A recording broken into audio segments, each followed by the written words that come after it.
चलिए, ये है भारत का ओरिजिनल संविधान, असली संविधान भारत का, जिसको केंद्रीय सभा में रखा गया है। कहां रखा गया है?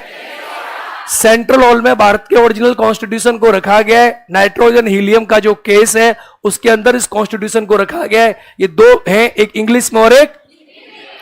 आप सभी जानते हैं कि भारत का जो ओरिजिनल संविधान है उस तरीका से है। ये आप यहां देख सकते हैं, ये कॉन्स्टिट्यूशन का पहला पेज है, ये कॉन्स्टिट्यूशन का बीच का, और ये कॉन्स्टिट्यूशन का लास्ट पेज है भारत के संविधान का। ये भारत के संविधान का पहला पेज है। कौन सा पेज है? ये संविधान का दूसरा पेज है। कौन सा पेज है? मैं आपको संविधान की ओरिजिनल झलक दिखा रहा हूं कि हमारा संविधान कैसा है, फिर मैं आपको पीपीटी के अकॉर्डिंग सारी चीजें बताऊंगा। ये पहला पेज है और ये कौन सा पेज है? दूसरा पेज है हमारे ओरिजिनल कॉन्स्टिट्यूशन का। सबसे पहले मैं संविधान को, क्योंकि जो पेज आप देख रहे हैं संविधान का, इसमें आप एक चीज नोटिस करेंगे कि संविधान हाथ से लिखा हुआ आपको नजर आ रहा होगा। हाँ या ना? हाँ या ना? तो मैं चाहता हूं सबसे पहले आप जो संविधान को जिस व्यक्ति ने हाथ से लिखा है उन व्यक्ति के बारे में हम थोड़ी चर्चा करें। तो ये वाली लाइट ऑफ कर दी जाए। नहीं, ये तो क्वालिटी खराब हो जाएगी। ये है भारत का ओरिजिनल संविधान। ये है श्री प्रेम बिहारी नारायण रायजादा, जो कि बिहार की भूमि से थे। डॉक्टर राजेंद्र प्रसाद जो दोनों हाथों से लिखते थे, और ऐसी बिहार की भूमि से हुए प्रेम बिहारी नारायण रायजादा, जिन्होंने भारत के संविधान को हाथ से लिखा। संविधान को लिखने में जो आप देख रहे हैं निब है, पेन की निब। तो पेन की निब जो है, यानी पेन में जो निब डली, 303 पेन की निबों का प्रयोग किया। 6 महीने में संविधान को लिखा। मैं पेन की बात नहीं कर रहा, निब की बात कर रहा हूं। किसकी?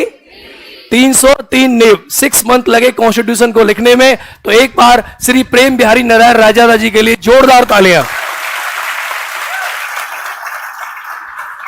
ठीक है, बिहार के प्रेम बिहारी नारायण रायजादा, ये इनका बिलोंग करते थे Shanti Niketan school of art से। आपको मैं बता दूं कि this is the original constitution of India. और ये आप देख सकते हैं, ये व्यक्ति कौन है?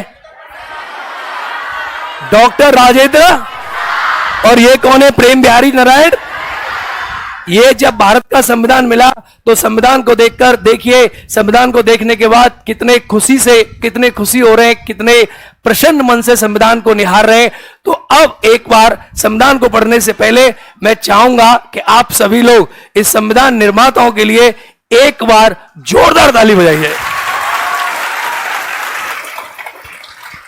बहुत ग्रेट। तो ये है हमारा संविधान। ये आप सभी जानते हैं 26 नवंबर 1949 को हमारे संविधान को कॉन्स्टिट्यूशन असेंबली ने फाइनली बनाकर हम लोगों ने उसे आत्मर्पित कर लिया था संविधान सभा ने। This constitution was adopted on 26 नवंबर 1949। यह संविधान 26 नवंबर 1949 को हमारी संविधान सभा ने क्या कर लिया था? स्वीकार कर लिया था। मैं आपको एक बात बता दूं, यह भारत का ओरिजिनल संविधान है जो हाथ से ऐसे लिखा हुआ है। तो मैं इसको आपको दिखाना चाहता हूं कि संविधान देखने में कैसा लगता है। यह संविधान ओरिजिनल जो है वो उसका राइटिंग, और मैंने कहा था कि संविधान के हर पेज पे नाम लिखा है। तो अब ये थोड़ी सी क्वालिटी की प्रॉब्लम है पिक्चर की। आप जब संविधान को यहां देखेंगे तो यहां पर एक नाम लिखा होगा, वो मैं दिखा दूंगा आपको। उसमें लिखा हुआ है प्रेम। क्या लिखा है? संविधान के हर पेज पे एक नाम लिखा है, और क्या लिखा है? क्या लिखा है? क्या लिखा है? प्रेम बिहारी नारायण रायजादा का नाम संविधान के हर पेज पर लिखा है। यह प्रस्तावना है। एक जानकारी मैं आपको और दे दूं, आप हो सकता है आप विभिन्न प्रकार की भाषा, विभिन्न क्षेत्र और विभिन्न धर्मों के साथ आपका संबंध होगा, है या नहीं है? लेकिन संविधान में मैं उन बातों की चर्चा करूंगा जो हम सबको क्या बनाती हैं? भारतीय बनाती है, नेशनलिस्ट। ठीक है, तो संविधान के हर एक भाग पे एक फोटो का प्रयोग किया गया है, जिसे नंदलाल बोस और हमारे Shanti Niketan school of art के जो बहुत सारे कलाकार थे उन्होंने बनाया। तो संविधान का हर जो भाग शुरू होता है, संविधान के 22 के 22 भागों पे एक फोटो बनाए। क्या बनाए? अब आपको अलग अलग फोटोज मिलेंगे, अलग अलग फोटो हर भाग पे आपको देखने को मिलेगा। तो इसमें आपको हर भाग में क्या फोटो दिया गया है, ये मैं आपको हर भाग का फोटो दिखाऊंगा कि कौन से भाग की शुरुआत कहां से होती है। ये प्रभु रामचंद्र का भी फोटो इसमें देखेंगे, आपको देखने को मिल रहा है। अब ऐसा नहीं है कि आप बाकियों को नहीं मिलेगा, सबका मिलेगा, आपको सारे धर्म का संबंधित मिलेगा, लेकिन ये भाग 3। तो आई विल सी यू, मैं आपको दिखाऊंगा कि भारत के संविधान के हर भाग पे ओरिजिनल कॉन्स्टिट्यूशन, कौन सा कॉन्स्टिट्यूशन, बहुत मेहनत के साथ इन चीजों को मैंने इकट्ठा करके आपके सामने पेश कर रहा हूं आज कि कौन से भाग पे कौन सा फोटो, ये गीत महाभारत का फोटो है, किसका। तो मैं आपको दिखाता जाऊंगा कि कौन से पार्ट पे कौन सा फोटो प्रयोग किया गया है, और हम जर्नी स्टार्ट करते हैं कॉन्स्टिट्यूशन की। This class is very useful for the all the civil services aspirants, state PCS and UPSC, union public service commission, सभी विद्यार्थियों के क्लास सामान्य रूप से उपयोगी है। आप सब इस क्लास का आनंद ले सकते हैं, समझ सकते हैं। तो चलिए शुरू करते हैं भारत के संविधान को पढ़ना। बोलो जय हिंद। आइए लेट्स स्टडी इंडियन कॉन्स्टिट्यूशन। ये हमारी रिवीजन क्लास है, तो आप लोगों ने अगर पॉलिटी कंप्लीट पढ़ रखी है तो ये आपकी समझ में बहुत अच्छे से आएगी, आप अच्छे से चीजों को समझेंगे।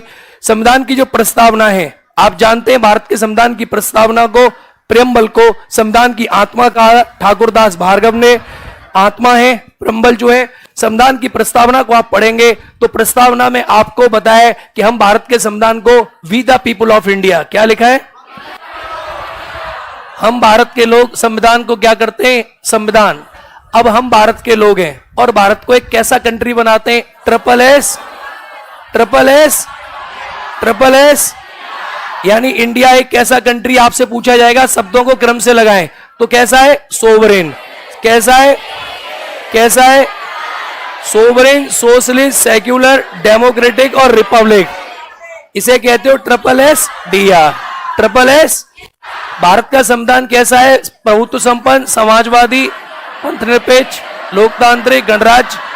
ठीक है, बहुत बढ़िया। ट्रिपल एस डीआर आपको क्रम से लगवाएगा। ट्रिपल एस डीआर आपको अच्छे से पता होगा, पहले सिर्फ संप्रभु शब्द था, समाजवादी और पंथनिरपेक्ष जो है ये 42 में संविधान संशोधन से 1976 में क्या किए गए, जोड़े गए। इसी तरीका से मैं पढ़ाऊंगा, क्योंकि हमें 395 आर्टिकल कवर करने का मतलब है 11 से 12 घंटा लगना, and we have a time only for 6 to 7 hours. इसीलिए आप लोग रिवीजन करते जाएंगे और मैं इस बोर्ड पे आपको हर वो चीज समझाता जाऊंगा जो आज तक आपने जीवन में आपने सुनी है, समझी है और किसी भी एग्जाम में देखी है। बोर्ड पे ध्यान देना है और अपनी कॉपी पे। तो यहां कहा है कि हमारे संविधान में न्याय की बात करी, जस्टिस, तो प्रेम्बल में कितने प्रकार का जस्टिस है, सोशल, इकोनॉमिक एंड पॉलिटिकल, सामाजिक, आर्थिक और राजनीतिक। आपसे पूछा जाएगा प्रेम्बल में कितने प्रकार की लिबर्टी है, स्वतंत्रता। एक बात याद रखें, प्रेम्बल में लिबर्टी है, आर्टिकल 19 में फ्रीडम है। प्रेम्बल में क्या है, अरे प्रेम्बल में क्या है, प्रेम्बल में लिबर्टी है, और लिबर्टी 5 प्रकार की है। लिबर्टी ऑफ थॉट, आपने विचार किया, उसका आपने एक्सप्रेशन किया। Liberty of belief, faith and worship, आपको विचार की, अभिव्यक्ति की, विश्वास, धर्म और उपासना की क्या दी है। तो 5 प्रकार की लिबर्टी है। 2 प्रकार की समानता है, equality of status and opportunity, यानी आपको प्रतिष्ठा और अवसर की क्या है, प्रतिष्ठा अवसर की क्या है, ये है। और ये इसमें 2-3 शब्द हैं। एक शब्द है कि आप लोगों को पढ़ना होगा, एकता। क्या शब्द है, देखो एकता होती है यूनिटी, क्या होती है, एकता। हमारे देश के लोगों के बीच में जो यूनिटी है, जो एकता है, यानी एकता होती है सांस्कृतिक बेस पे, और एक है अखंडता, इंटीग्रिटी। इंटीग्रिटी होती है ज्योग्राफिकल बेस पे। आप और जम्मू कश्मीर के लोग भौगोलिक रूप से एक है, अलग नहीं हो सकते, तो अखंडता है, इंटीग्रिटी, और सांस्कृतिक रूप से जुड़ाव है, साइकोलॉजिकल एंड कल्चरल कनेक्शन। ठीक है, ये क्या है, आपकी यूनिटी है। और बंधुत्व, क्या है, बंधुत्व, यानी हमारा भाईचारा। ये सब बताते हुए भारत के संविधान की प्रस्तावना को 26 नवंबर 1949 को हम लोगों ने क्या किया, एडॉप्ट किया, स्वीकार किया। द कॉन्स्टिट्यूशन ऑफ इंडिया 26 जनवरी 1950 से लागू किया गया, और 26 नवंबर 1949 को हमने इसे स्वीकार किया। ये बात आप लोगों की समझ में आई या नहीं आई, अरे बोलो हाँ या ना, बोलो भाई, बहुत बढ़िया। अब हम संविधान के भाग के बारे में पढ़ेंगे। इसमें से कोई डाउट, प्रस्तावना में संशोधन पूछ सकता है। 42 में संविधान संशोधन द्वारा हुआ। 42nd अमेंडमेंट 3 शब्द जोड़े गए, स्वतंत्रता, सॉरी क्या जोड़ा गया, समाजवादी, पंथनिरपेक्ष और इंटीग्रिटी, सोशलिस्ट सेक्युलर इंटीग्रिटी। प्रस्तावना में संशोधन हो सकता है, प्रस्तावना में संशोधन किया जा सकता है, सुप्रीम कोर्ट ने साफ कह दिया, लेकिन बेसिक स्ट्रक्चर इसमें भी चेंज नहीं हो सकता। चलिए अब बात करते हैं संविधान के भाग 1 के बारे में। किसके बारे में? Part 1 of Indian constitution. संविधान का जो भाग 1 है इसके बारे में बातचीत करेंगे। तो देखो हमारे जो संविधान के पार्ट हैं, मैं अंग्रेजी में आपको बताऊंगा, इसे बोलते हैं यूनियन एंड टेरिटरी। क्या बोलते हैं? इसको आप नाम देते हैं यूनियन एंड इट्स, अरे जोर से बोलो, टेरिटोरीज। ठीक है, आप आवाज थोड़ी फुल कर दें प्लीज, और क्योंकि मैं थोड़ा स्लो स्लो चलूंगा। संघ और उसके राज्य क्षेत्र, संघ और उसके राज्य, आवाज ठीक है अब? अरे क्यों? हाँ, तो इसमें आपको याद रखना एक भाग में आर्टिकल कितने, 1 से लेकर, हमारे मूल कॉन्स्टिट्यूशन में यहां पर हड़प्पा कालीन एक मोहर का प्रयोग किया गया है। यह मोहर जो आपको दिखाई दे रही है, इसका मतलब है हड़प्पा काल में भारत जैसा था, यानी हमारा अखंड भारत। कैसा भारत? कैसा भारत? तो ये हड़प्पा कालीन मोहर का प्रयोग किया गया है संविधान के भाग 1 में। कॉन्स्टिट्यूशन के जो आर्टिकल हैं संविधान के भाग 1 के, article 1 part 1 of Indian constitution में 4 आर्टिकल हैं। आर्टिकल 1 बताता है कि what is the name of the India, हमारा जो देश है इसका नाम क्या है। तो हमारे देश के 2 नाम है, India that is Bharat, India that is, हमारे देश के 2 नाम है, इंडिया और एक, आजकल इस पे बहस चल रही है कि भारत के कितने नाम है, कितने नाम है, इंडिया और, ना कोई नाम हिंदुस्तान है, ना कोई नाम हमारे देश का आर्यव्रत है। संविधान में सिर्फ 2 नाम है, इंडिया को या दोनों एक ही चीज है। चलिए अब ये हमारे देश का नाम हो गया। अब आर्टिकल 2 ये कहता है कि भारत के, article 2 new states and territories, ये कहता है भारत के संघराज्य क्षेत्र में। तो समझना, इंडिया की जो बाउंड्री है, इंडिया की इस बाउंड्री में बाहर से किसी राज्य का प्रवेश, बाहर से, यानी जो हमारे क्षेत्र का पार्ट नहीं है, एनी पार्ट जो आज हमारे क्षेत्र का पार्ट नहीं है, ऐसी कोई जगह जो आज हमारे देश का हिस्सा, वो हमारे देश में बाहर से प्रवेश करेगी। तो कौन से आर्टिकल में? सिक्किम, जैसे सिक्किम हुआ तो पहले हमारा हिस्सा नहीं था, हमारे कंट्री में आया, तो कौन से आर्टिकल में आएगा? चलो आर्टिकल 3 ये कहता है कि जो कोई भी, अंदर की बात, कहां की बात? आर्टिकल 3 कहता है कि जो कोई भी ऐसी, कोई हमारे इंडियन टेरिटरी में किसी बाहर से किसी राज्य का प्रवेश, ठीक है, नहीं अंदर, मतलब बाहर से कौन बोलता है? आर्टिकल, भारत की इंटरनल टेरिटरी में, भारत के राज्य क्षेत्र में। अब भारत का राज्य क्षेत्र को डिफाइन किया गया आर्टिकल, जैसे आप जानते हैं भारत के राज्य क्षेत्र में हमारी स्टेट है और हमारा यूनियन टेरिटरीज है, ठीक है, और कोई भी क्षेत्र जिसे हम भारत जो है अधिग्रहण कर सकता है। तो आर्टिकल 3 ये कहता है कि भारत के अंदर की बाउंड्री में, इंटरनल बाउंड्री में किसी राज्य का नाम में परिवर्तन, किसी राज्य के क्षेत्र में परिवर्तन, किसी राज्य की सीमा को बढ़ाना और किसी राज्य की सीमा को, तो चाहे बढ़ाने की बात कर लो चाहे कम करने की बात कर लो, जैसे नाम चेंज हुआ या क्षेत्र चेंज हुआ, जैसे बिहार से आपने क्या बनाया? झारखंड, मध्य प्रदेश से छत्तीसगढ़, ऐसी अभी तेलंगाना, तो कौन सा आर्टिकल है? आर्टिकल 3। ये सब करने का अधिकार किसको प्राप्त है?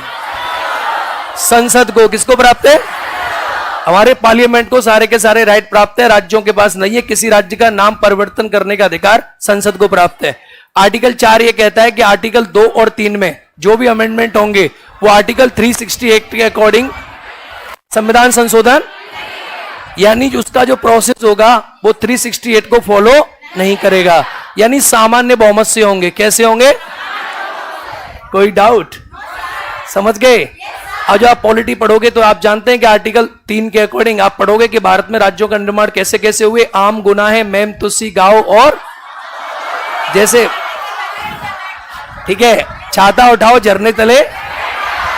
भारत में ऐसे बहुत सारे राज्य थे जो हमारे देश में आजादी के बाद बने। पहले 14 राज्य और कितनी यूनियन टेरिटरी, उसके बाद बने आंध्र प्रदेश, महाराष्ट्र, गुजरात, नागालैंड, हरियाणा, हिमाचल, ये सारे राज्यों का गठन हमारे देश में होता रहा। चलिए बात करते हैं भारत के संविधान के भाग 2 के बारे में। भाग 2 के बारे में, पार्ट 2 ऑफ इंडियन कॉन्स्टिट्यूशन। इतना सही है ना? फिट है ना? क्योंकि अभी मैं सारी चीजों के बारे में चर्चा करूंगा तो मुझे लगता है कि वो संविधान ना होके पूरी पॉलिटी हो जाएगी, हाँ या ना? तो आई विल डिस्कस द, मैं सारी आर्टिकल्स के बारे में चर्चा करता हूं, उसके आसपास घुमाता चलूंगा आपको, सो आपको रिकॉल हो जाएंगी चीजें। बहुत बढ़िया। आर्टिकल 2 बात करता है सिटीजनशिप के बारे, भाग 2 बात करता है किसके बारे में? सिटीजनशिप यानी नागरिकता। किसके बारे में? देखो, नागरिकों से उम्मीद करी जाती है कि गुरुकुल बना हुआ है कि नागरिक जो है शांति से ऐसी चीजों का पालन करें जैसे बच्चे शिष्य करते थे। तो नागरिकों से उम्मीद की जाती है आप भारत के नागरिक हैं, आप अच्छे व्यक्ति, पढ़े लिखे व्यक्ति बने। आर्टिकल 5 से 11 में सिटीजनशिप के बारे में बात होती है। संविधान का भाग 2 सिटीजनशिप के बारे में कहता है। भाग 2 के अंदर आर्टिकल 5 है। आर्टिकल 5 बताता है प्रोविजंस ऑफ सिटीजन्स। ये सारे जो आर्टिकल है उस समय के संबंध में जब भारत के संविधान को लागू किया गया था। यानी आप ये कह सकते हैं कि 26 जनवरी 1950 को भारत का नागरिक कौन था? कौन था भारत का नागरिक? तो जिसके पास इंडिया का डोमिसाइल था, आप सभी जानते हैं, जो भारत के जो है संविधान को लागू होने से पहले से भारत में रह रहा है, 5 साल पहले से भारत का नागरिक था। आर्टिकल 6 बोलता है उन लोगों के बारे में जो पाकिस्तान से कहां है? पाकिस्तान से भारत आने वाले पाकिस्तान से कहां आने वाले? और आर्टिकल 6 बोलता है, आर्टिकल 7 कहता है भारत से कहां जाने वाले? भारत से कहां जाने वाले? तो ये कहता है आने वाले और ये कहता है जाने वाले, मुसाफिर आने वाले नहीं फिर, ठीक है। आर्टिकल 7 जो हमारे देश से कुछ लोग चले गए। अब यहां पर एक बात, आपको 2 बातें याद रखनी है। यहां पर एक डेट है 19 जुलाई 1948, 19 जुलाई 1948। आर्टिकल 6 में डेट है 19 जुलाई 1900। आप जानते हैं कि भारत से जो पाकिस्तान से जो नागरिक इंडिया में आए या जो व्यक्ति इंडिया में आए वो 19 जुलाई 1948 के अगर बाद आए तो उन्हें परमिट लेना पड़ता था। अब ऐसे ही भारत वालों के लिए डेट है 1 मार्च 1900। हमारे देश से कुछ भूले बिछड़े लोग पाकिस्तान चले गए और वो अगर लौट के दोबारा आ गए, गलती हुई, 1 मार्च 1947 के बाद गए, 19 जुलाई 1948 से पहले आ गए, तो आपको सिंपल भाषा में याद रखना है 6 है पाकिस्तान से आने वाले और 7 है पाकिस्तान। 8 आर्टिकल बोलता है कि जो भारत से बाहर लोग रह रहे थे, रिजाइडिंग आउटसाइड द इंडिया, उनकी नागरिकता के बारे में क्या प्रोविजंस हैं, ठीक है, हाँ या ना? बहुत सिंपल। आर्टिकल 9 बोलता है कि अगर आपने आप लोग शांत रहे, मैं बोलता चलूंगा, आप लोग शांत रहे क्योंकि ऑनलाइन दिक्कत हो सकती है, फिर मैं बोलूंगा तब बोलना है। आर्टिकल 9 बोलता है कि इंडिया में आप सभी को पता है कि भारत में अगर आपने सिंगल सिटीजनशिप का कॉन्सेप्ट है जो हमने ब्रिटेन से लिया है, अगर इंडिया में किसी और कंट्री की आपने सिटीजनशिप एक्वायर कर ली तो भारत की नागरिकता क्या हो जाएगी? देखो, मैंने एक बात में 3 बातें बता दी। इंडिया में सिटीजन सिंगलशिप का है, ब्रिटेन से लिया गया है, ग्रहण कर ली तो क्या हो जाएगी भारत की? ऐसे मैं अपने आप ही एक्सप्लेन करता चलूंगा, तुम्हारा दिमाग मुझे पता है कहां कहां जाएगा, ठीक है। चलो, आर्टिकल 10 ये बोलता है कि जो हमारी सिटीजनशिप के अधिकार हैं वो तब तक बने रहेंगे जो आपने पढ़े हैं सारे के सारे, जब तक हमारा पार्लियामेंट चाहेगा। आगे आर्टिकल 11 ये बोलता है कि हमारे देश में नागरिकता के बारे में लॉ बनाने की जो पावर है ये सिर्फ किसको प्राप्त है? किसको प्राप्त है? ऑनलाइन वालों से मेरा अनुरोध है, प्यारे विद्यार्थियों यूट्यूब पे देख रहे हैं, थोड़ा मेरा गला खराब लग रहा होगा क्योंकि भाई ऑफलाइन में हम पढ़ाते हैं, we teach long hours and with energy, तो थोड़ा सा क्या होता है कि जब ये असली रण यही होता है तो यहाँ आवाज थोड़ी सी हमारी बैठ जाती है, इसके लिए माफ करेंगे, ठीक है। लॉ बनाने की पावर किसके पास होती है? किसके पास? बहुत बढ़िया। स्टेट गवर्नमेंट बना सकती है लॉ? नहीं। Only parliament of India will make a law regarding citizenship. नागरिकता के बारे में कानून बनाने की शक्ति सिर्फ हमारे पार्लियामेंट ऑफ इंडिया के अंदर वेस्टेड है, हाँ या ना? बोलो यस और नो, यस और नो। इसी का यूज करके हमारे पार्लियामेंट ने अभी सिटीजनशिप अमेंडमेंट एक्ट 1955 बनाया 1955, और इसी के माध्यम से आज भारत की नागरिकता कोई ग्रहण करेगा तो उसके तरीके कितने हैं? और इंडियन सिटीजनशिप को टर्मिनेट करने के तरीके 3 तरीके, टर्मिनेट 5 तरीके। अब इतना समय नहीं होगा कि इनको एक्सप्लेन किया जाए, वो आप जानते हैं, बाई बर्थ से, जन्म से, ठीक है। 1955 का अधिनियम, 1955 का क्लियर है, कॉपी में आप टिक करते जाओगे, ये है, ये है, ठीक है। चलिए बहुत बढ़िया। अब ये समझ आ रहा है कि कॉन्स्टिट्यूशन के अलावा हमने बहुत सी चीजें पढ़ी हैं, यस और नो? अरे बताओ हाँ या ना? अरे बोलो हाँ। अब आता है मूल अधिकार। क्या आता है? Fundamental rights. तो देखो मूल अधिकार जो है, यहां पर प्रभु श्री राम का फोटो है और ये जो है प्रभु श्री राम का फोटो लगाया गया है क्योंकि प्रभु राम प्रजा रंजन करते थे। क्या करते थे? प्रजा रंजन होता है प्रजा का वेलफेयर करना, प्रजा का भला सोचना। तो फंडामेंटल राइट्स, आप प्रजा हैं, आपका क्या सोचते हैं? क्या सोचते हैं? क्या सोचते हैं?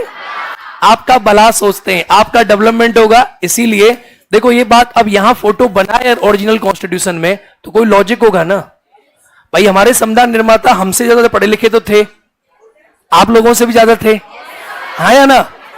अगर उन्होंने ये फोटो, ये जो पेंटिंग यहां बनवाई है और संविधान में है ओरिजिनल में, तो इसका कोई लॉजिक होगा कि नहीं होगा? और संविधान सभा के सभी सदस्यों ने इस पर साइन किए, इसका मतलब कोई लॉजिक होगा ना विशेष। लेकिन आप युवाओं को इसकी जानकारी आज हुई? बोलो हाँ या ना, बताओ। मुझे लगता है आपको इसकी जानकारी होनी चाहिए। प्रजा रंजन, ये क्या है? प्रजा रंजन का काम है। Fundamental rights are provided for the fundamental right. जो एफआर है, आप जानते हैं एफआर स्टेट के अगेंस्ट में होते हैं, राज्य के विरुद्ध होते हैं। तो आर्टिकल 12 भाग 3 में आर्टिकल 12 से लेकर 35 के बारे में फंडामेंटल राइट्स की चर्चा करी गई है। फंडामेंटल राइट्स हमारी कंट्री में लिए गए अमेरिका से, यूएस से, लेकिन हमारे कंट्री के भाग 3 को कहते हैं मैग्ना कार्टा। क्या नाम बोलते हैं? मैग्ना कार्टा ब्रिटेन में आया था 1215 में, आपको इसकी जानकारी है। It is called the Magna Carta, the Magna Carta. ठीक है, Magna Carta was the first written document. सबसे पहले मौलिक अधिकार किस देश के लोगों को दिए गए? संविधान में अमेरिका। संविधान में क्या आएगा? अमेरिका आएगा। भाग 3 में मौलिक अधिकार है, आर्टिकल 12 राज्य के विरुद्ध दिए गए। फंडामेंटल राइट्स आपको स्टेट के अगेंस्ट में, स्टेट की डेफिनेशन आर्टिकल 12 में दी गई है। अब स्टेट क्या होता है आपको बताया गया, स्टेट क्या है, राज्य क्या है। तो मैंने आपको बताया था कि यूनियन का एग्जीक्यूटिव, संघ की कार्यपालिका, और यूनियन की लेजिस्लेटिव, संघ की विधायिका, यानी हमारा संसद और सरकार। ऐसे ही स्टेट की राज्य की विधायिका और राज्य की कार्यपालिका, और हमारी लोकल गवर्नमेंट क्या बताई थी मैंने? स्थानीय सरकार, स्थानीय प्लस अन्य प्राधिकरण, अदर अथॉरिटीज। क्या? Other authorities. And other authorities को हमारे कॉन्स्टिट्यूशन में डिफाइन नहीं है, लेकिन Som Prakash versus union of India case में सुप्रीम कोर्ट ने 1981 में इसको डिफाइन भी किया है कि अदर अथॉरिटीज के अंदर बहुत सारी चीजें आती हैं जो गवर्नमेंट रिसोर्सेज के अकॉर्डिंग चल रही हो, तो उन्हें हम राज्य कहेंगे। क्या कहेंगे? राज्य कहेंगे। Where is your copy? You don't have your copy? कहाँ है? कॉपी लेके आनी थी और कॉपी में टिक करते जाना है जो पढ़ा है, उसमें हाईलाइटर लेना चाहिए था तुम्हें, और यू शुड हाईलाइट दिस। चलिए, तो मौलिक अधिकार किसके विरुद्ध है आपको? राज्य के। Fundamental rights are guaranteed against the state. मौलिक अधिकार राज्य के विरुद्ध आपको दिए गए हैं, नागरिकों के दावे हैं। अब सुनेंगे, तो जो मौलिक अधिकार है, आर्टिकल 13 ये कहता है कि स्टेट, जो आर्टिकल 12 का स्टेट है, अगर स्टेट कोई ऐसा लॉ बनाएगा, कोई ऐसा कानून बनाएगा जो फंडामेंटल राइट के अगेंस्ट होगा, फंडामेंटल राइट के, तो ऐसे किसी भी कानून को जुडिशरी, हमारा न्यायपालिका जुडिशियल रिव्यू करके वॉइड कर देगा। क्या कर देगा? मतलब असंगत, या उसे कैंसिल कर देगा। ऐसा कोई भी लॉ जो फंडामेंटल राइट्स, मौलिक अधिकार के असंगत होगा, ऐसे लॉ को हमारा सुप्रीम कोर्ट क्या कर देगा? रद्द कर देगा।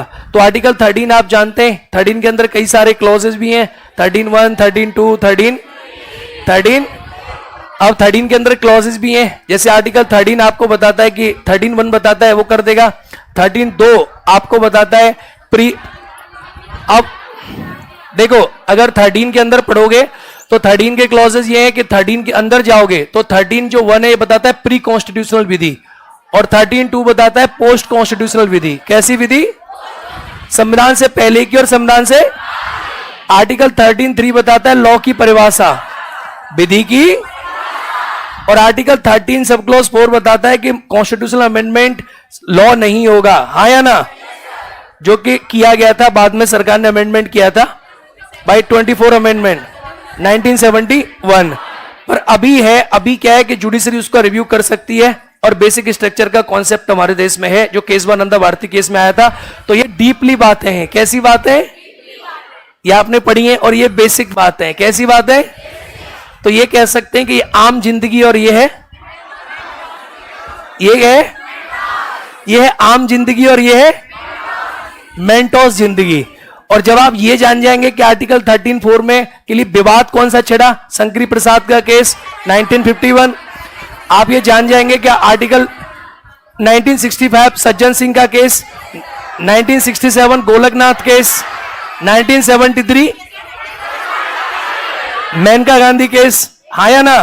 तो ये हो जाती है अल्ट्रा जिंदगी। क्या हो जाती है? कौन सी जिंदगी?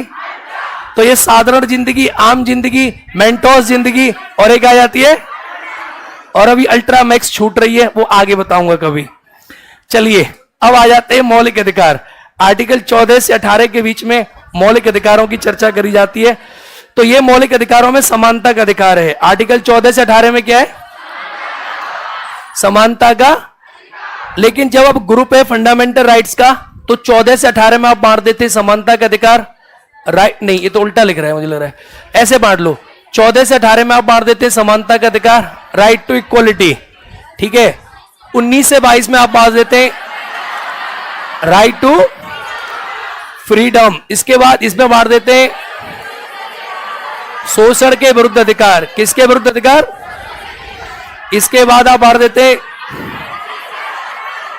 Religious right. कैसे राइट? कैसे राइट? Religious right. कैसे राइट? Religious right. फिर आप बांट देते कल्चरल। ये कैसे हो गया आपके?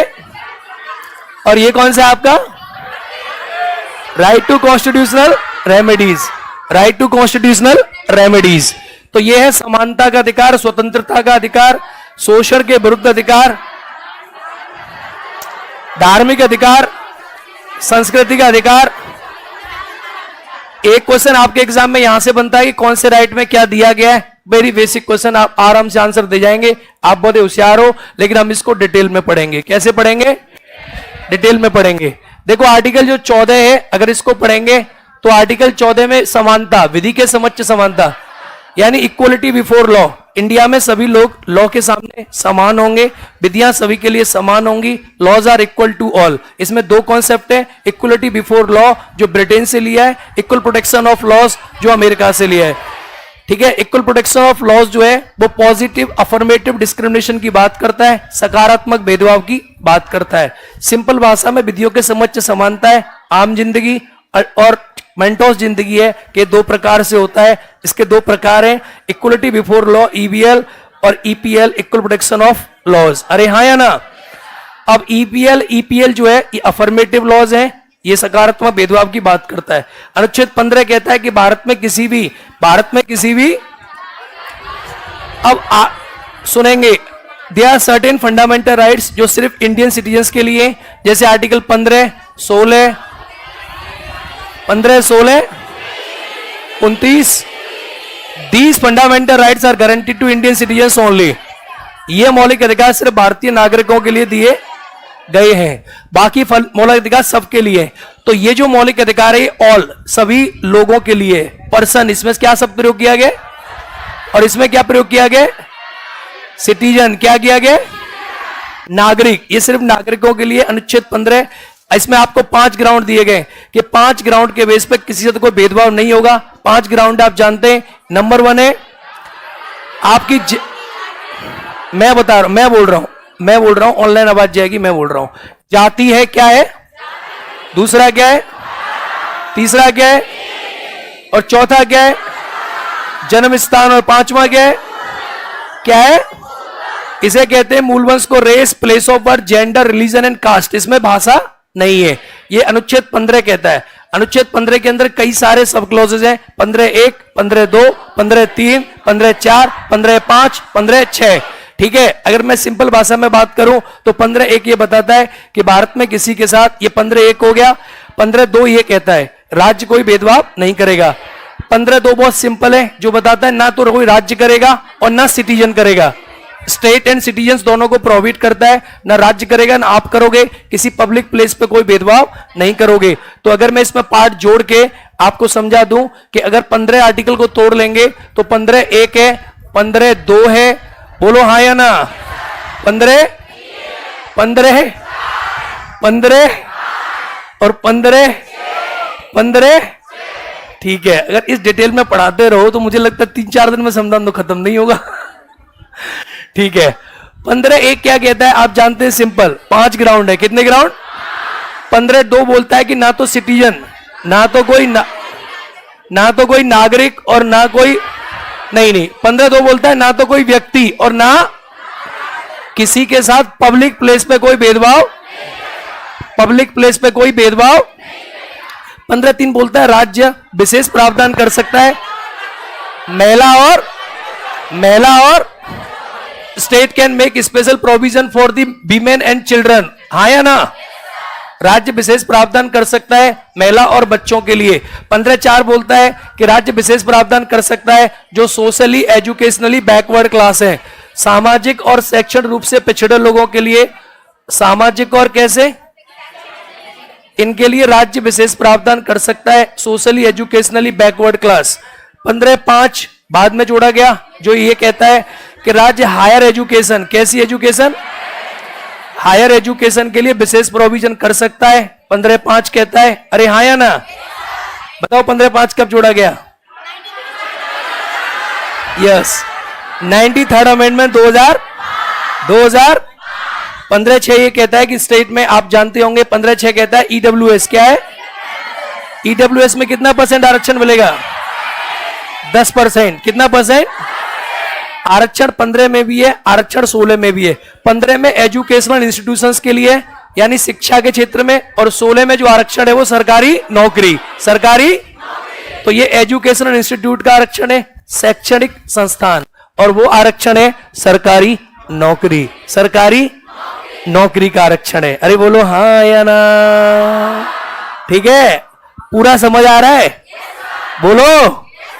आर्टिकल 16, देखो आर्टिकल 16 को अच्छी तरीके से याद कर लेना है। मैं बता रहा हूं पॉइंट क्या है। आर्टिकल 16 भी कहता है कि राज्य किसी के साथ पब्लिक एम्प्लॉयमेंट, सरकारी नौकरी में कोई भेदभाव नहीं करेगा। अब यहां सरकारी नौकरी का मतलब सिर्फ ये है, सेम है ग्राउंड, लेकिन यहां पर 7 हैं। कितने? और यहां कितने?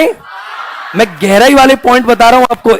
आप इन पॉइंट्स पे जो आपने पहले मैंने आपको पढ़ाया है, तो आप इन्हें रिवाइज करते जाएं कि ये चीज पूछी जा सकती है। यहां 2 ग्राउंड एक्स्ट्रा ऐड होते हैं, उद्भव और निवास। उद्भव और यानी रेजिडेंस एंड डिसेंट। अरे हाँ या ना?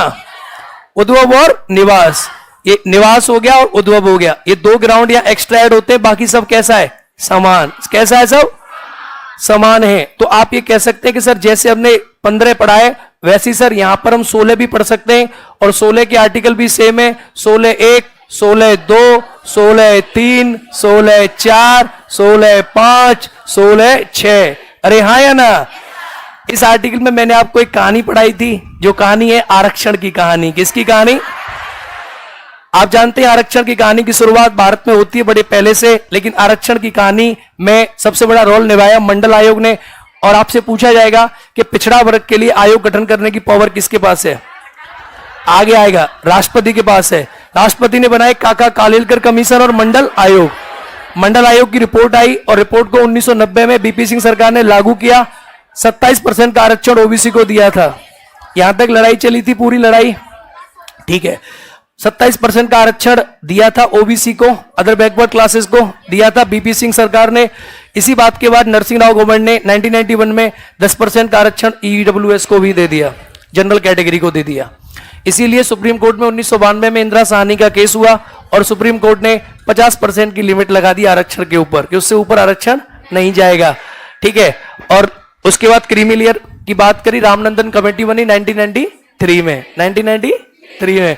अब इतनी कहानी यहां कैसे बता सकता हूं, क्योंकि ये तो संविधान है सिर्फ। क्या है? आपने क्या पढ़ी है? क्या पढ़ी है? आ जाओ मेरी बात। आर्टिकल 16 एक आपको पता है, ग्राउंड है इसमें। 16(2) बताता है आपको, क्या बताता है? लोक नियोजन में समान, क्या? हाँ। और 16(3) क्या बताता है? अपवाद। क्या बताता है? अपवाद, एक्सेप्शन। राज्य अपवाद कर सकता है, राज्य विधि बना के निवास के स्थान पे। किसके स्थान पे? रेजिडेंस के बेस पे। आर्टिकल 16(4) कहता है कि राज्य जो है वो जो बैकवर्ड क्लास है उनके लिए प्रावधान कर सकता है। आर्टिकल 16(5) कहता है कि मंदिर वगैरह में किसी की नियुक्ति होगी तो राज्य अलग प्रावधान कर सकता है। 16(6) कहता है कि भैया राज्य जो है, स्टेट के पास पावर है, स्टेट ईडब्ल्यूएस में 10% आरक्षण दे सकता है जनरल कैटेगरी को, जनरल कैटेगरी को। तो मुझे लगता है कि आर्टिकल 16 के सब क्लॉज समझ आ गए।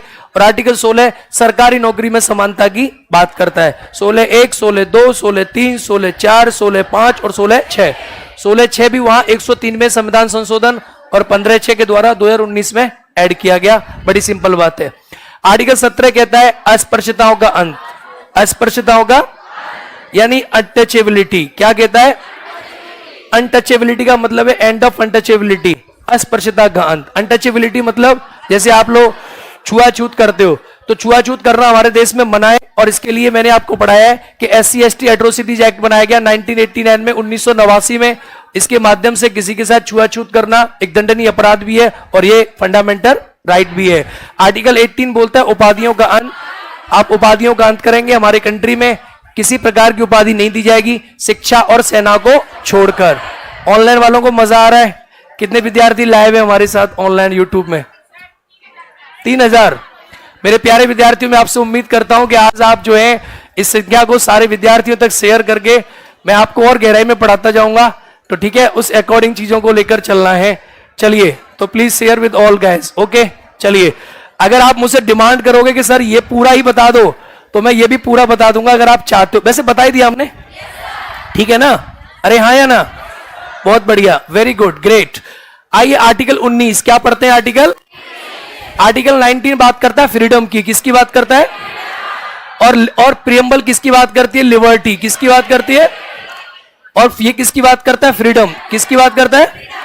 स्वतंत्रता। इसमें कितनी फ्रीडम है? 6। कितनी फ्रीडम है? अगर मैं आर्टिकल 19 को अगर आपको समझाऊं तो इसमें कितनी फ्रीडम है? अनुच्छेद 19 में स्वतंत्रता दी गई है और कितने प्रकार की है? कितने प्रकार की? अगर इन स्वतंत्रताओं को याद करना चाहते हो आप, तो मैंने पहले बताई थी, पहले स्वतंत्रता किसकी है? सबसे पहले किसकी है? आराम आराम से, शांति शांति से, एकदम प्यार से। अनुच्छेद 19 में कितनी स्वतंत्रता है? Right, freedom of speech, freedom of यानी स्वतंत्र किसकी? अभिव्यक्ति। किसकी? दूसरी कौन सी है? Freedom of assembly, freedom of सभा करने की। क्या करने की? सभा करने की। तीसरी कौन सी है? Freedom of association. क्या लिखा है यहां पे? कुछ बच्चों को लग सकता है कि सर थोड़ा जल्दी चल रहे हैं। प्यारे विद्यार्थियों, पूरा संविधान खत्म करने में ज्यादा समय लगेगा, तो थोड़ी अगर ऑनलाइन वालों को लग रहा है स्पीड, वैसे स्पीड कमी है, पर आप इसका विशेष ध्यान देंगे। अभिव्यक्ति, सभा, संगठन, इसके बाद क्या है? Freedom of speech, assembly, association of क्या करने की? मूवमेंट। क्या करने की? मूवमेंट। क्या करने की? यानी भ्रमण। क्या कर दिया? इसके बाद क्या है? क्या करना? निवास। क्या करना? और इसके बाद प्रोफेशन। क्या करना? क्या करना? क्या करना? व्यवसाय करना। याद करने का तरीका मैं बता रहा हूं, बहुत सिंपल। पहले किसी आदमी ने महात्मा बुद्ध को सबसे पहले क्या दिया? उन्होंने एकदम सिंपल भाषा में महात्मा बुद्ध ने सबसे पहले भाषण दिया। क्या दिया? उसको देख के सभा इकट्ठी हुई। सभा ने क्या बनाया? संगठन ने क्या किया? और भ्रमण ने क्या किया? और निवास से क्या बना? अब सुनो, एक बार सुन ले सभी आराम से, मैं बता रहा हूं। पहले आपको अभिव्यक्ति करते हो, उसको देख के लोग इकट्ठे होते हैं, उसमें से संगठन निकलता है, फिर वो भ्रमण करता है, और उसके बाद निवास करता है, और उसके बाद क्या बन जाता है? इसमें कितनी फ्रीडम है? पहले 7 थी, अभी कितनी है?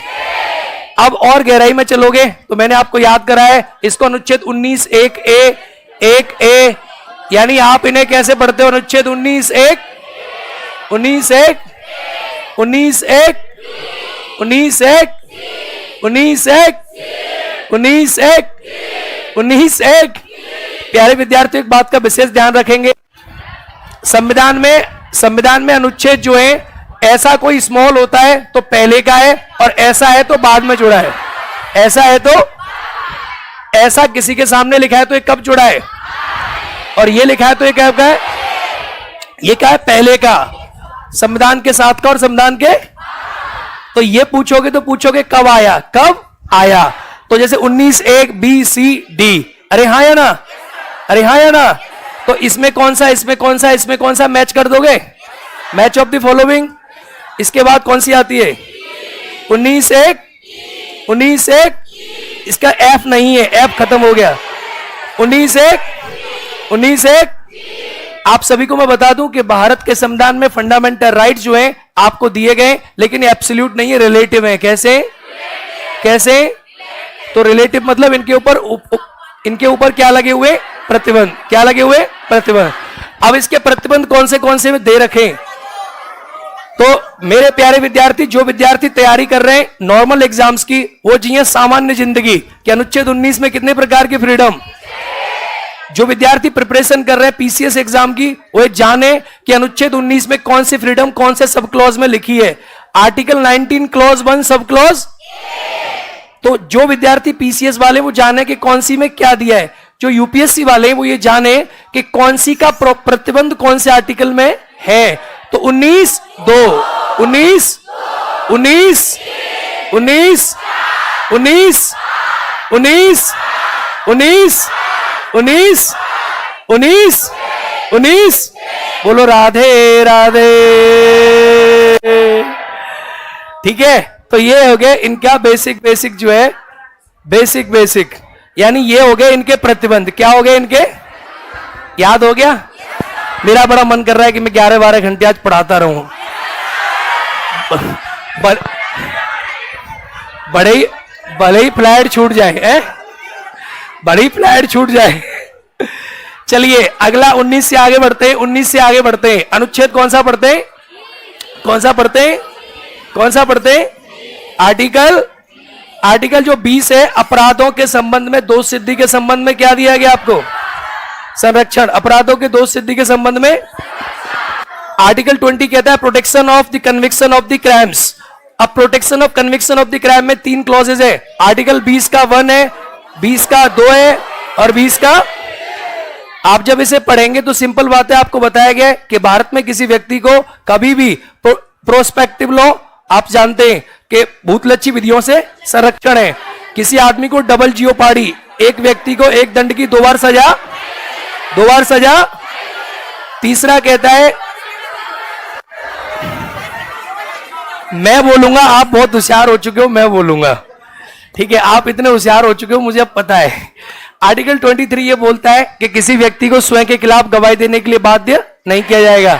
राइट, सेल्फ इंक्रिमिनेशन का आपको बाध्य नहीं किया जाएगा। 20 भी याद हो गया, अरे हाँ या ना, क्लियर, अरे वाह। आर्टिकल 21 कहता है जीवन की स्वतंत्रता, right, freedom of life and personal liberty. देखो, freedom of life and personal liberty कहती है कि आदमी के जीवन को कोई उससे छीन नहीं सकता। अगर छीनना है तो just fair process of law से छीना जाएगा, और वो भी आप जानते हैं मेनका गांधी केस 1978 में सुप्रीम कोर्ट ने इस बात के बारे में अपना डिसीजन दिया था। 1978 मेनका गांधी। आपके जीवन आपका है, जो करना है करो, जो नहीं करना है मत करो। अपनी शादी में जाना है तो जाओ, नहीं जाना है तो नहीं जाना है तो कपड़े पहनो, चाहे जो मन कर रहा है वो करो। जिंदगी मिली है एक बार तो जिंदगी जीनी है। तो एक कहावत है ना, मौज लो रोज लो, मौज लो, मौज लो रोज लो, नाम ले तो खोज लो।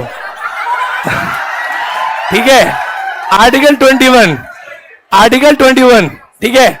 अब बी सीरियस, आर्टिकल 21 को गहराई में जब पढ़ते हैं तो इसमें बहुत सारे डायमेंशन है यूपीएससी के लिए, क्योंकि ये बहुत इंपॉर्टेंट आर्टिकल है। आर्टिकल 21 में बहुत कुछ है, बहुत कुछ इसके अंदर है, जैसे आपका एकांतवास करना, प्राइवेसी में रहना, आपकी जीवन प्राइवेसी, बहुत सारी चीजें, ठीक है। आर्टिकल 21A 86 अमेंडमेंट से जोड़ा गया। 2000 जो 6 से लेकर 14 साल के बच्चों को क्या देता है, तो इसे कहते हैं एजुकेशनल राइट। अरे हाँ या ना, हमारे कंट्री में राइट टू एजुकेशन एक्ट 2009 में पारित हुआ, और 2009 में पारित हुआ, 1 अप्रैल 2010 से राइट टू एजुकेशन एक्ट को लागू किया गया। हाँ या ना, इज दैट करेक्ट और नॉट? याद रखना 1 अप्रैल 2010 से लागू किया गया और 2009 में एजुकेशन का एक्ट आया। और शिक्षा का अधिकार कब जोड़ा गया? 86 में के द्वारा 2000। तो देखो मैं बार बार कह रहा हूं, सिंपल जिंदगी। अगर पूछे आर्टिकल 21A में आपको क्या दिया गया है, तो शिक्षा का जो कब जोड़ा गया? 86 अमेंडमेंट, 6 से लेकर 14। आर्टिकल 22 आपको प्रोटेक्शन देता है फ्रॉम अरेस्ट एंड डिटेंशन। देखो आर्टिकल 22 दो प्रकार का है, punitive laws and preventive laws. Punitive and preventive. Article जब 22 को पढ़ते हैं तो आपसे कहता है गिरफ्तारी से आपको क्या मिलेगा? देयर आर 2 काइंड ऑफ गिरफ्तारी, प्रिवेंटिव एंड प्यूनिटिव। प्रिवेंटिव जो लॉज होते हैं, प्रिवेंटिव यानी निवारक निरोध, इसमें किसी आदमी को गिरफ्तार किया जाएगा तो उसे 24 घंटे के अंदर नजदीकी न्यायालय में पेश नहीं करना होता। ये बात आप जानते नहीं जानते? अरे हाँ या ना? तो ये निवारक निरोध उनके लिए है, जैसे कोई जुर्म करने वाला है, आतंकवादी, टाड़ा, पोटा, मीसा, ये सब आपने पढ़े हैं। अनुच्छेद 22, ठीक है, निवारक निरोध और दंडात्मक निरोध। अरे हाँ या ना? अरे हाँ या ना? तो संजय दत्त को गिरफ्तार किया गया था टाड़ा, कौन सा आर्टिकल? कौन सा आर्टिकल? Well done guys. इसके आगे ज्यादा मैं जा नहीं रहा, ज्यादा गहराई हो जाएगी तो हमारी क्लास नहीं खत्म होगी। क्या है? Okay, thank you thank you thank you thank you guys, thank you. चलिए बहुत बढ़िया। आर्टिकल 23, ऑनलाइन वाले विद्यार्थी मुझसे कुछ कह भी सकते हैं, आप जो कहना चाहते हैं कि सर कुछ और, मतलब you guys can just say. देखो क्या है ना बाबू, अभी हमारे आर्टिकल कितने हुए? 23, और समय कितना हो गया? 1 घंटा। एक आइडिया लगाओ कि अगर मैं आपको 1 घंटे में, मैं कह रहा हूं 1 घंटे में हमने 20 आर्टिकल किए तो 395 के लिए कितना समय चाहिए? 1 घंटे में 20 आर्टिकल तो 395 के लिए आप बताओ। मैं कह रहा हूं कि अगर 1 घंटे में 50 आर्टिकल भी कवर करूंगा तो 395 के लिए कितना चाहिए? देख रहे हो आप?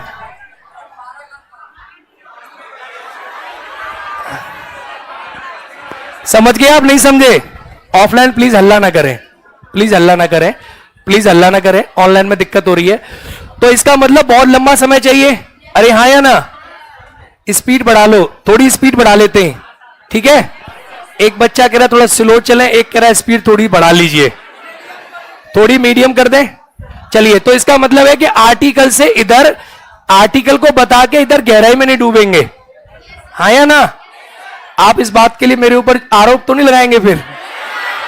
है ठीक है, तो सुनो भैया, आर्टिकल 23, आर्टिकल 20 प्रोविजन ऑफ, आप जानते हैं ill treatment force of labour. देखो आर्टिकल 23 दिया गया है कि ये दिया गया प्रोटेक्शन, आप जो चाइल्ड होता है, बच्चा होता है, उसे कोई फोर्स लेबर नहीं कराएगा। क्या नहीं कराएगा?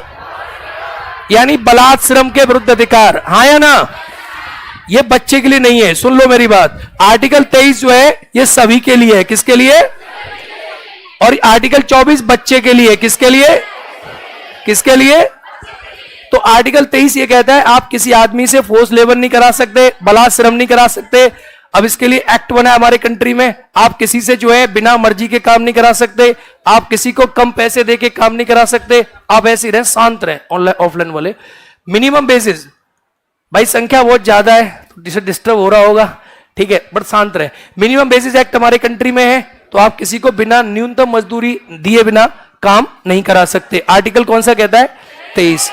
आर्टिकल 24 कहता है कि आप किसी बच्चे से आप काम नहीं करा सकते, किसी बालक से आप काम नहीं करा सकते। इसको हमने चाइल्ड प्रोटेक्शन एक्ट भी हमारे कंट्री में है, और आप जानते हो कि बाद में भी हमने चेंज किया है। तो आप 14 साल तक के बच्चे से कोई काम नहीं करा सकते, और 14 से 18 वाले से आप कोई खतरनाक काम नहीं करा सकते। 18 के बाद आप काम करा सकते हो। इसमें आपको मूवी में काम नहीं कर रहा, तो मूवी का काम करना एक अच्छा काम है, वो उसके स्किल को इंप्रूव करता है। आर्टिकल 25 धर्म की स्वतंत्रता, रिलीजियस फ्रीडम की बात करता है। किसकी बात करता है? किसकी बात करता है? धार्मिक स्वतंत्रता का अधिकार। अब धार्मिक स्वतंत्रता का अधिकार रिलीजियस फ्रीडम है, इसमें आपको 25 से 28 आर्टिकल दिए गए।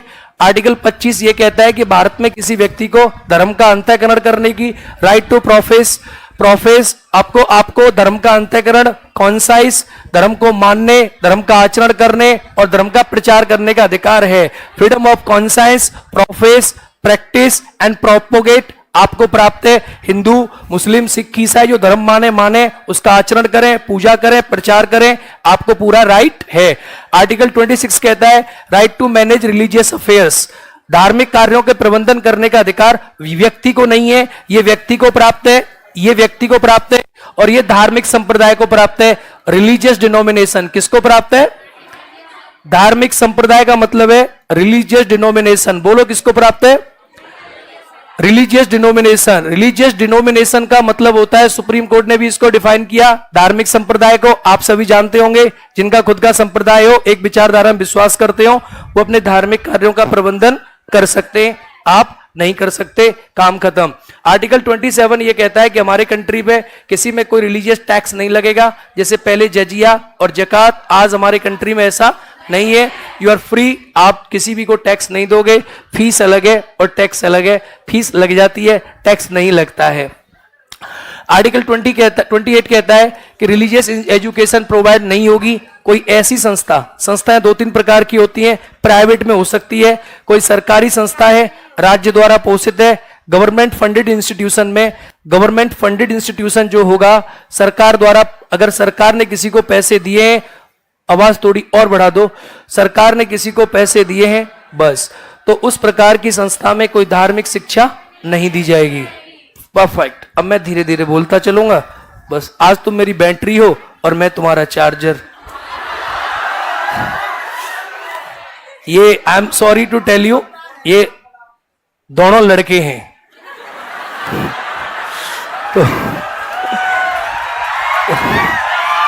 ठीक है, चलिए आगे बढ़ते आगे बढ़ते आगे बढ़ते। आइए देखो, ये एक बड़ी क्लास है तो भाई बड़ा, संस्कृति और शिक्षा संबंधी अधिकार, संस्कृति और शिक्षा संबंधी अधिकार, आपको जो कल्चरल और एजुकेशनल राइट दिया गया है, देखो संस्कृति शिक्षा संबंधी अधिकार को ध्यान से पढ़ना है। आर्टिकल 29 ये कहता है कि आपकी जो भी भाषा है, 2 शब्दों को ध्यान से पकड़ना है, एक लिखा है भाषा और एक लिखी है लिपि। आपको अपनी लैंग्वेज को और अपने कल्चर स्क्रिप्ट को प्रोटेक्ट करने का राइट है, प्रोटेक्ट करने का राइट है। आप अपनी भाषा, लिपि, संस्कृति जो आपका मन करता है वैसे रहो, आपका मन करता है सर पे गमछा बांधो, आपका मन करता है सर पे पगड़ी भी बांध सकते हो, और वो आपको वहां भी मिल रहा है और यहां भी मिल रहा है, 25 में भी कह सकते हो, और यहां भी आप अपनी लिपि संस्कृति को प्रोटेक्ट कर सकते हो, लैंग्वेज वगैरह को। आर्टिकल 30 माइनॉरिटीज के लिए, अल्पसंख्यकों के लिए, और आप जानते हैं कि भारत के संविधान में अल्पसंख्यक शब्द को परिभाषित नहीं किया गया है। परिभाषित किया गया या नहीं? माइनॉरिटीज हमारे कॉन्स्टिट्यूशन में डिफाइन नहीं है। अल्पसंख्यकों को अधिकार दिया गया है एजुकेशनल इंस्टीट्यूट खोलने का और उनको चलाने का। एजुकेशनल इंस्टीट्यूशन, ठीक है। माइनॉरिटीज इज नॉट डिफाइन, हमारे संविधान में अल्पसंख्यक परिभाषित नहीं है। अल्पसंख्यक किन्हें कहते हैं? तो हमारे देश में 6 धर्म अल्पसंख्यक है, हिंदू को छोड़ दो, मुस्लिम, सिख, ईसाई, जैन, बौद्ध, पारसी, ठीक है। अरे हाँ या ना? अब गहराई में आप जानते हैं कि भारत में अल्पसंख्यकों के लिए हमारे देश में प्रोविजन भी हमने बनाया, भाषा और धर्म के आधार पर अल्पसंख्यक होते हैं भारत में, ठीक है, बहुत बढ़िया। आर्टिकल 31 को पढ़ते हैं। आप जानते हैं कि आर्टिकल 31 जो है ये आपको राइट देता था, पहले राइट टू प्रॉपर्टी। क्या देता था? राइट ऑफ प्रॉपर्टी, के प्रॉपर्टी आपका अधिकार है, लेकिन हमने इसको खत्म कर दिया। कौन से संविधान संशोधन से? 1978 में। और एट प्रेजेंट ये क्या है? एक लीगल राइट है। आप लोग शांत रहें, ऑनलाइन में आवाज जाती है, आप शांत रहें, आप लोग शांत रहें, आपसे लास्ट में चिल्लाऊंगा। आर्टिकल 300A में एक लीगल राइट है। कैसा राइट है? आर्टिकल 31 का बी क्लॉज ये कहता है कि जो 9 शेड्यूल होगी, 9 शेड्यूल में जो भी सब्जेक्ट होगा उसका रिव्यू नहीं होगा, लेकिन अभी आप जानते हैं ऐसा नहीं है, अब रिव्यू हो सकता है, मैंने आपको बताया। आर्टिकल 31 का क्लॉज सी ये कहता है, आप जानते होंगे कि अगर हमारे कंट्री में डीपीएसपी और फंडामेंटल राइट की बात होगी तो आर्टिकल 39B और आर्टिकल 39C के लिए आप आर्टिकल 14 को 14 से महत्वपूर्ण इन्हें मान सकते हैं। तो एक कहावत है कि 31C जब आता है तो आर्टिकल 14 चला जाता है। आर्टिकल 31C को हमारे संविधान में बाद में ऐड किया गया है। आप जानते हैं हाँ या ना? अरे हाँ या ना? अरे हाँ या ना? बोलो। तो 39 BC से ज्यादा कौन सा आर्टिकल 31C क्या कहता है कि फंडामेंटल राइट से ज्यादा DPSP इंपॉर्टेंट है। लेकिन अब दोनों को सुप्रीम कोर्ट ने कैसा माना है? इक्वल माना है। Supreme court treat them both equal. Supreme court दोनों को बराबर मानता है। Right to constitutional remedies, right of constitutional remedies. Constitutional remedies का मतलब है कि हमारे देश में आपको संवैधानिक उपचारों का अधिकार क्या दिया गया है। देखो, संवैधानिक उपचारों का जो अधिकार है वो आर्टिकल 32 में आपको देता है। हमारे देश में फंडामेंटल राइट का प्रोटेक्शन करने का राइट सुप्रीम कोर्ट को दिया गया है। किसको दिया गया है? सुप्रीम कोर्ट को। ये मेंटोस जिंदगी वाली चीज पढ़ा रहा हूं मैं, सारे क्लॉज डिस्कस कर रहा हूं। साधारण जिंदगी नहीं है, इट्स नॉट अ आम life, it is a Mentos जिंदगी। ठीक है, सुनेंगे। आर्टिकल 32 बोलता है कि फंडामेंटल राइट्स को प्रोटेक्ट करने की power supreme court of India के पास है। आपको यह समझना है बड़े आसान तरीका से। सुप्रीम कोर्ट आर्टिकल 32 को लागू करने के लिए क्लॉज 2 कहता है इसका, ये क्लॉज 1 है कि कहता है कि 5 प्रकार की रिट जारी करेगा। क्या जारी करेगा? क्या जारी करेगा? 5 प्रकार की रिट जारी करेगा। क्या जारी करेगा? ये आर्टिकल 32 सब क्लॉज 2 में लिखा है कि सुप्रीम कोर्ट 5 रिट जारी करता है फंडामेंटल राइट के प्रोटेक्शन के लिए। वो 5 रिट हैं, आप जानते हैं। एक है, आप मत बोलो, मैं बोलूंगा भाई, आपकी आवाज बहुत दूर तक जाती है। 5 रिटें आप सभी जानते हैं। एक है, आप मैं इंग्लिश में लिख देता हूं, इंग्लिश में यहां लिख देता हूं 5 रिट। कितनी रिटें? तो आर्टिकल 32 में 5 रिट जारी करता है सुप्रीम कोर्ट। नंबर 1 कौन सी है? कौन सी है? Habeas corpus. कौन सी है? हैवियस कॉर्पस आप कह सकते हैं कि पहली रिट है। दूसरी कौन सी है? मैंडमस। कौन सी है? तीसरी कौन सी है? प्रोबिएशन। कौन सी है? अगली कौन सी है? सर्टियोरेरी। और अगली कौन सी है? Quo warranto. कौन सी है? Quo warranto. यानी आप ये कह सकते हो, इसे बोलते हैं बंदी प्रत्यक्षीकरण। हाँ या ना? बंदी प्रत्यक्षीकरण। किसी, भाई आप प्लीज, आप लोग कम बोले। किसी बंदी को पेश करना, बंदी प्रत्यक्षीकरण। मैंडमस मतलब परमादेश। क्या है? आप लोग न बोले, आपको जोश आ रहा है। क्या आ रहा है? क्योंकि आपको सब याद है, आपको याद कराया गया है। तो परमादेश, प्रोविजन का मतलब क्या होता है? प्रतिषेध। सर्टिडेडी का मतलब क्या होता है? और इसका मतलब क्या होता है? अधिकार, अधिकार, अधिकार प्रक्षा। बात समझ आई? तो चलिए आगे बढ़ते हैं। तो आर्टिकल 33 सुप्रीम कोर्ट सिर्फ फंडामेंटल राइट्स के लिए रिट जारी करता है। हाई कोर्ट का रिट जुडिक्शन बड़ा है, आगे पढ़ेंगे। आर्टिकल 226 में आर्टिकल 33 ये कहता है कि फंडामेंटल राइट्स किनको नहीं मिलेंगे? किनको नहीं मिलेंगे? सैनिक वगैरह को, उनको डिसिप्लिन के लिए जो आर्मी में army personnel, navy personnel, air force personnels और पुलिस सर्विसेज पर्सनल को यह अधिकार प्राप्त जो है, इनके अधिकार में कर्टेल यानी कमी की जा सकती है। कमी की जा सकती है इनके अधिकार में। जो कैसे हैं?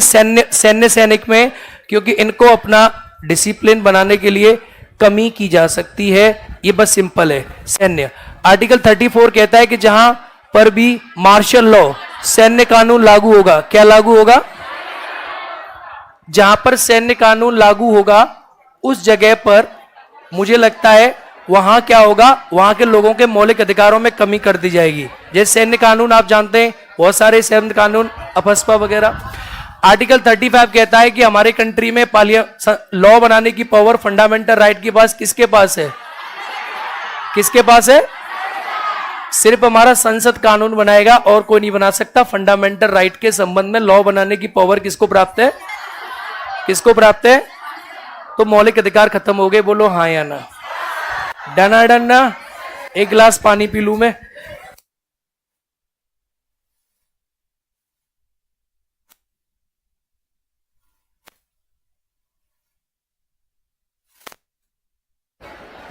चलिए, हाँ भाई, चलिए अगला पार्ट है राज्य के नीति निर्देशक। नीति निर्देशक भाग 4, इसे क्या कहते हैं? भाग part 4 of the Indian constitution, directive principle of state policy. Directive principle of state, देखो हमारे बच्चे हमें यूट्यूब पे भी देख रहे हैं और हमारे एप्लीकेशन पे भी देख रहे हैं, ठीक है। Directive principle of state policy, ठीक है, ओके। मुझे लगता है कि यूट्यूब वालों को और एप्लीकेशन वालों को थोड़ी सी वो होती है, कोई बात नहीं है, आप आराम के साथ देखिए, मजे के साथ देखिए। Love you sir, thank you भाई।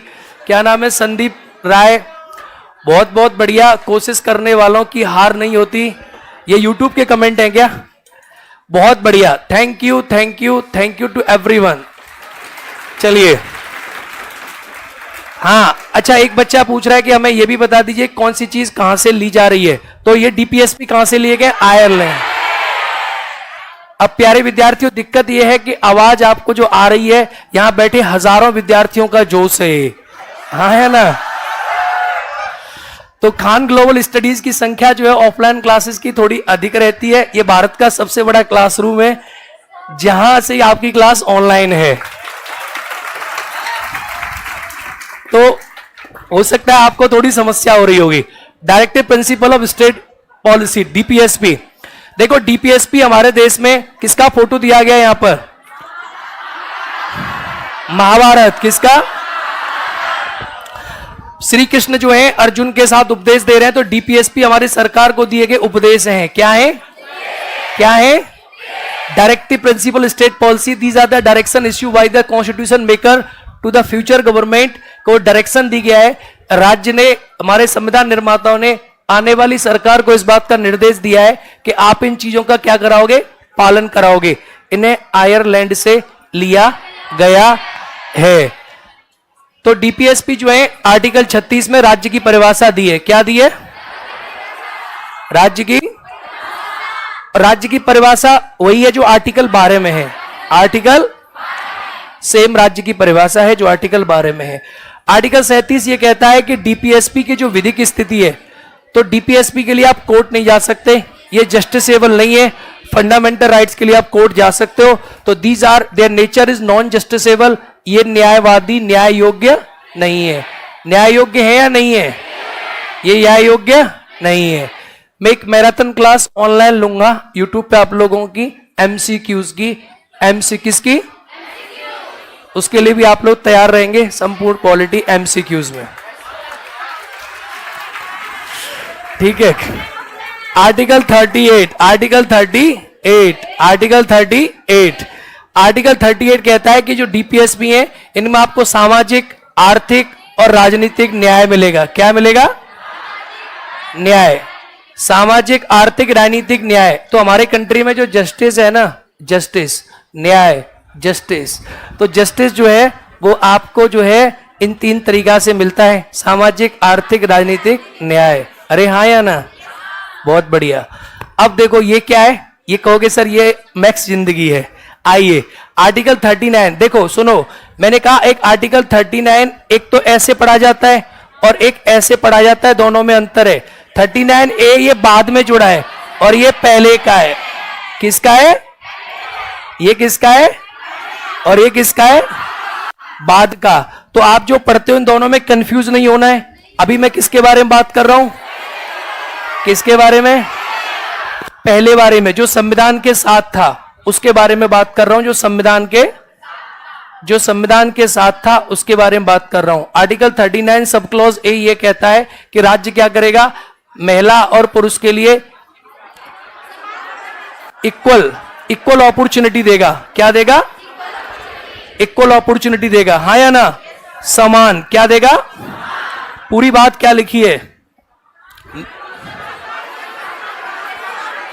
महिला और पुरुष के लिए समान, हाँ समान,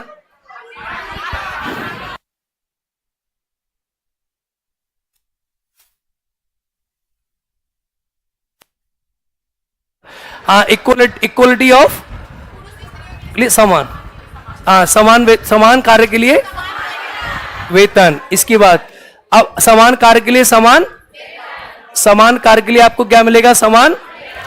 आर्टिकल 39 बी ये कहता है कि हमारे कंट्री में जो रिसोर्सेज हैं उनका कंसंट्रेशन जो है वो डिस्ट्रीब्यूशन सब में बराबर तौर पे होगा, यानी संसाधन सबको बराबर तरीका से। 39 बी ए, हाँ शांत शांत शांत। 39 बी 39 बी ये कहता है कि संसाधनों का समान वितरण होगा। 39 सी ये कहता है कि हमारे देश में हितों का संकेंद्रण नहीं होगा, कंसंट्रेशन ऑफ वेल्थ एक जगह नहीं होगा। 39 डी क्या कहता है? पुरुष और स्त्री के लिए समान कार्य के लिए, समान कार्य के लिए। तो एक बात का अंतर समझ लें, यह कहता है पुरुष स्त्री के लिए समान कार्य के लिए समान वेतन, और ये वाला जो है ये कहता है कि सुन लो इक्वल डेवलपमेंट। ये कहता है पुरुष और स्त्री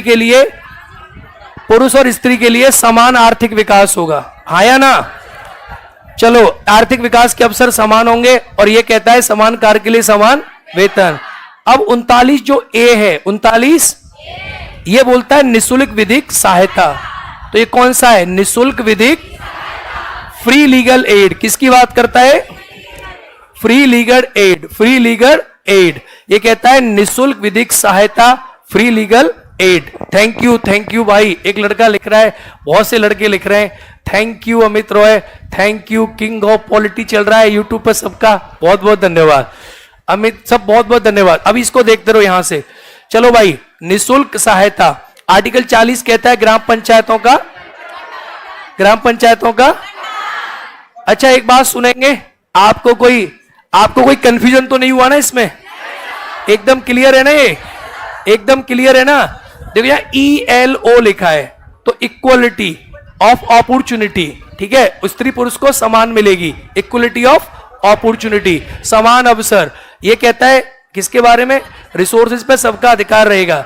ये कहता है हितोपदेश का कंसंट्रेशन नहीं होगा। यही 39 BC है जिसके लिए 31 आर्टिकल बना है। अरे हाँ या ना? और ये कहता है कि भैया आप जानते हैं समान कार्य के लिए equal pay for equal work, EPEW। अरे हाँ या ना? ठीक है, आप नहीं बोलोगे ना तो मैं आराम से बिना कंफ्यूजन के धीरे धीरे बताता चलूंगा चीजें, ठीक है? चलिए अगला जो है आर्टिकल 40 कहता है ग्राम पंचायतों का गठन होगा। अरे हाँ या ना? आर्टिकल 41 कहता है कि आपको कुछ सर्टेन सिचुएशन में लोगों को काम देना पड़ेगा, लोगों को शिक्षा देनी पड़ेगी। तो यही कॉन्सेप्ट है लोक कल्याणकारी राज्य का सिद्धांत, जिसे कहते हैं लोक कल्याणकारी यानी वेलफेयर स्टेट का सिद्धांत। आर्टिकल 42 कहता है कि राज्य क्या करेगा? लोगों को काम करने की अच्छी दिशाएं देगा। ये मैंने याद भी कराई थी आपको।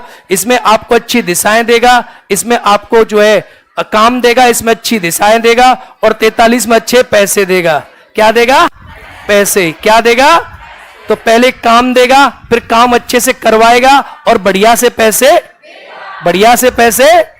और पैसे से काम नहीं चलेगा। जो काम होगा उसके मैनेजमेंट में भी लोगों से भागीदारी, कर्मकारों का प्रबंधन में सहभागिता की बात करेगा। यह भी आपको याद है। और 43 बी कहता है सहकारी समितियां यानी कोऑपरेटिव सोसाइटीज के बारे में बात करता है। आर्टिकल 43 बी कोऑपरेटिव सोसाइटी 97 में संविधान संशोधन 2011 के द्वारा जोड़ी गई थी।